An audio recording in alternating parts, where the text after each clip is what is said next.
এদের নিয়ে কত সমস্যা জানো। চলতে গেলে পায়ে ফোসকা পড়ে, হ্যাঁ, হাঁটতে গেলে ব্যথা হয়। মানে কাদের নিয়ে যে রাস্তায় চলছি আমি নিজেও জানি না। একটু হাঁটাচলা করেছে, পায়ে ফোসকা, পা কেটে গেছে, হ্যাঁ, তাও জলে নামেনি। না না, সেটা কি হচ্ছে, আমরা ভুলে যাই যে আমাদেরকে আমরা মানুষের ক্যাটাগরিতে আমাদের নিজেকে ফেলতে নেই। আমাদের কোনো সমস্যা হতে নেই, বুঝেছো? জলে নামিনি, বালিতে হাঁটিনি,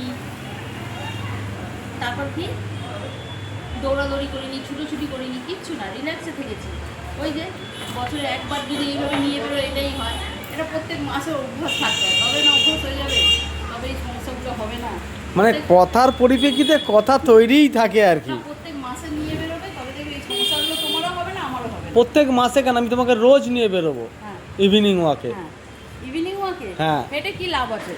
ঘোড়া কত দৌড়ায় দেখেছো? হ্যাঁ হ্যাঁ, হ্যাঁ, দৌড়াবে না ঘোড়া? পরিশ্রম করে, তাও 15 বছরই বাঁচে। চলো। তা তুমি কি বলছো, পরিশ্রম করবে না? না না, না পরিশ্রম করে 70 বছর বাঁচবো।